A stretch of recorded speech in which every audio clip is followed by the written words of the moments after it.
When you talk about legalized bribery, the perfect guy to talk about is Harold Ford Jr. Harold Ford is a former congressman from Tennessee. He ran for a Senate seat. And after he lost, he immediately went to New York and, hat in hand, to Wall Street and said, who can I work for? I've secretly, of course, been working for you in the House all along, but I'd just like to make it more official. He's had jobs at Merrill Lynch, Bank of America, and now at Morgan Stanley, where he does very little work, but his job is mainly to go on television and tell us how awesome the bankers are, and then they label him Democrat. And they say, oh, look at this African-American Democrat who's obviously progressive because he's African-American is in favor of the banks. Well, then the banks must be great guys. So here comes Harold Ford Jr. on MSNBC to do his job. The substance of his comments on Meet the Press, I agree with the core of it. I would not have backed them out. Having said that, I understand as a surrogate for the campaign, you would have to have one of your key and most eloquent and most effective surrogates at least clarify, or at least bring some context to his statements. But I agree with him. Private equity is not a bad thing.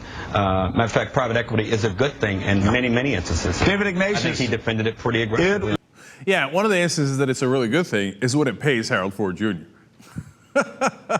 Come on, who are we kidding, man? This guy's nowhere near progressive. If Harold Ford Jr. ran into a progressive in the streets of New York, he'd be like, what name so? He would have no idea. When he was thinking of running for senator in New York, when they asked him if he'd ever been to Staten Island, he said something like that he might have landed there with his helicopter once. Come on. Look, there's nothing wrong with being rich, okay? And there's many instances where private equity does positive things, and certainly Wall Street does positive things in instances. But that's not what Harold Ford gets paid for. He gets paid for an unequivocal defense. Because it's one thing if Harold Ford Jr. says, look, in some instances, private equity gives money to a company, it grows, and it creates jobs. That's true, right? And in other instances, it sucks the money out of the company, leaves the shell behind, and the company goes bankrupt and everybody loses their jobs. That's also true. Harold Ford Jr. is never going to say that on television, because he gets paid to be their spokesperson, the banker's spokesperson. So he's not going to say that. He's only going to tell you the positive. Now, I think a lot of people don't understand what it means when I say it, when Democrats say it, because nobody really explains what private equity does, right? So now, in a lot of cases, they do leveraged buyouts. So now, a leveraged buyout doesn't have to be a bad thing. For example, you probably bought your house, in a sense, in a leveraged buyout. It means that you used leverage. Like, you didn't put down 100% on your house. You probably put down 20% or whatever it was to be able to buy the house. So in a similar way, they buy companies.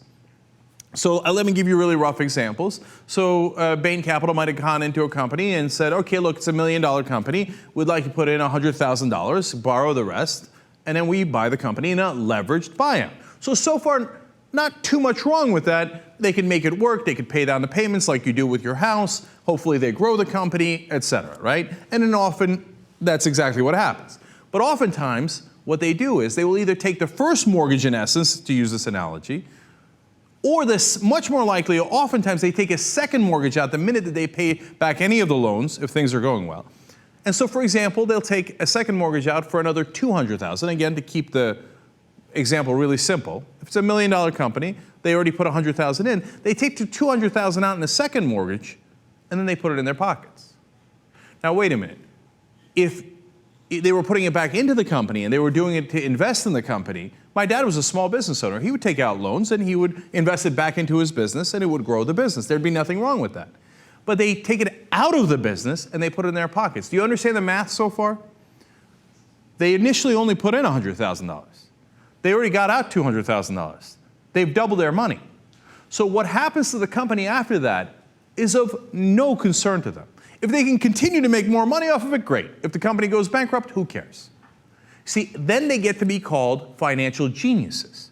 They say, what are you talking about? Mitt Romney, he increased the money for his investors. They increased it by 100%. He's such a financial genius. But what happened to the company when you took out all those loans on top of the company? All of a sudden, the minute there's a slight downturn, their profit margin is minuscule and they go into the red. And then they can't make payments and they can't make the mortgage payments. Well, sad day.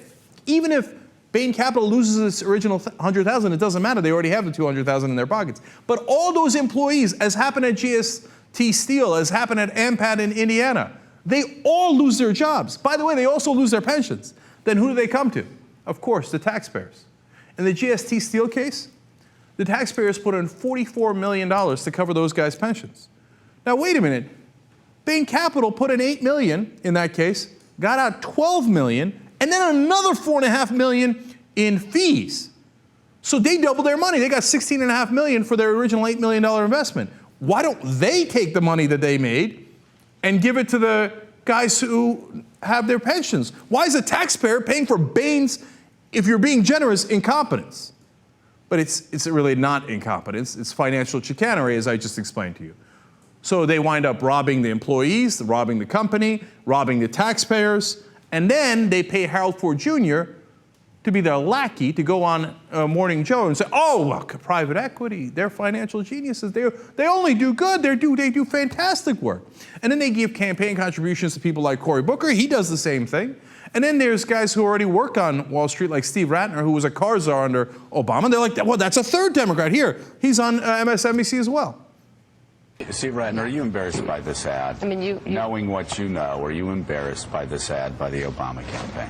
I think the ad is unfair. I think Mitt Romney made a mistake ever talking about the fact that it created 100,000 jobs. Bain Capital's responsibility was not to create 100,000 jobs or some other number. It was to make profits for its investors, most of whom were pension funds, endowments, and foundations. And it did it superbly well, acting within the rules, acting very responsibly, and was a leading firm.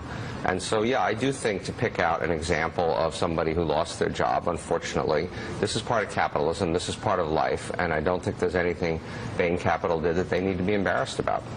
Nothing embarrassed at all. Acting within the rules. Everything they did was legal. Some people lost their jobs. But you know what? They're a terrific financial company, Bain Capital. Everybody bowed down. Well, look, we got all these Democrats, Cory Booker, Harold Ford Jr., Steve Ratner. They all agree that Wall Street rocks. And that when you lose your job, well, that's a sad day for you. They found an effective and legal way to rob you. That's all right. There's nothing wrong with that, according to everybody in the mainstream media. Did you notice Joe Scarborough's voice there? Like, now, Steve Ratner, aren't you embarrassed that the Democrats would dare to criticize Wall Street at all? Come on, admit it. Admit it how embarrassed you are. By the way, this is all happening on MSNBC, the progressive network. So wait till you get to Fox News, right? You see how dominant they are in the media and in government. And then, of course, the final leg of this is that the Republicans take all these guys and make a political ad against the Democrats with them. Watch. Had enough of President Obama's attacks on free enterprise? His own key supporters have. Democrat Mayor Cory Booker of New Jersey. I have to just say from a very personal level, I'm not about to sit here and indict private equity. Former Congressman Harold Ford Jr., Democrat from Tennessee. Private equity is not a bad thing. Matter of fact, private equity is a good thing in many, many instances. Former Obama economic advisor and auto czar, Stephen Ratner, a leading Democrat. And I don't think there's anything Bain Capital did that they need to be embarrassed about. If you look at the totality of Bain Capital's record, they've done a lot to support businesses, to grow businesses. Even Obama's own supporters have had enough. It's nauseating to the American public. Enough is enough. And there you have it. Well, if the Republicans agree and the mainstream media agrees and the Democrats agree, it must be true that Wall Street is terrific and they have done nothing wrong. The only people who happen to disagree is the American public, but unfortunately, neither side represents them.